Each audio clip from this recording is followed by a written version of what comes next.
Rambling. It was one of the lowest points, I think, for him. But it made me so sadly grateful that my child is too young to understand what's going on in this country. That I don't have to explain to her why our president is spending his time over the weekend tweeting this nonsense.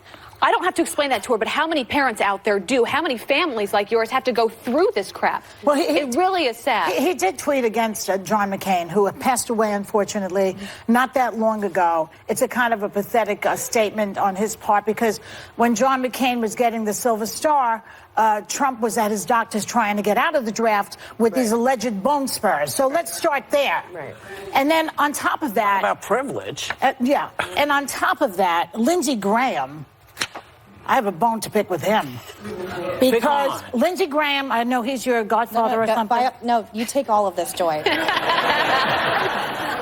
Lindsey Graham was John McCain's best friend, according to... Joe Lieberman is. And Joe Lieberman, number one. Lindsey, number two. Would we say that's about right? 3, 4. Yeah. Okay.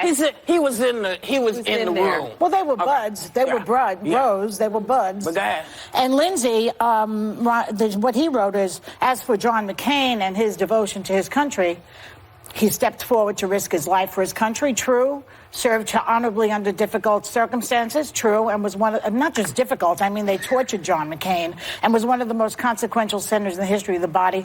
Nothing about his service will ever be changed or diminished. He does not say the president is out of line. He doesn't say that it is a ridiculous thing to go after John McCain at this point. He does not say what you just said, which is that there are lies in the tweet. Yes. And I think that Lindsey Graham is making a huge error right now in believing that this man will ever back him up. Because Lindsey is crawling to the president so that he can get reelected, and Trump is acting like a sadist towards Lindsey Graham, putting him between a rock and a hard place and saying, okay, bow to me even more now. Because what is Lindsey going to do? He wants to get reelected. He needs to find his testicularity now. Yeah. And go for it. That's what I have to say to Lindsey Graham. You know, I think that you handled yourself this weekend with so much class. And I really appreciated that, because you and I are very similar in the sense that I know people think we're different, but we're not that different, because if you come for one of mine, you're dead to me, and I'm coming after you. But I try to handle things with class and dignity. And the way this president is acting is so pathetic and beneath the dignity of this office that it was so offensive to me what he said about your father. But you responded and said, no one will ever love you the way they loved my father. I wish I had been given more Saturdays with him. Maybe spend yours with your family instead of on Twitter obsessing over mine.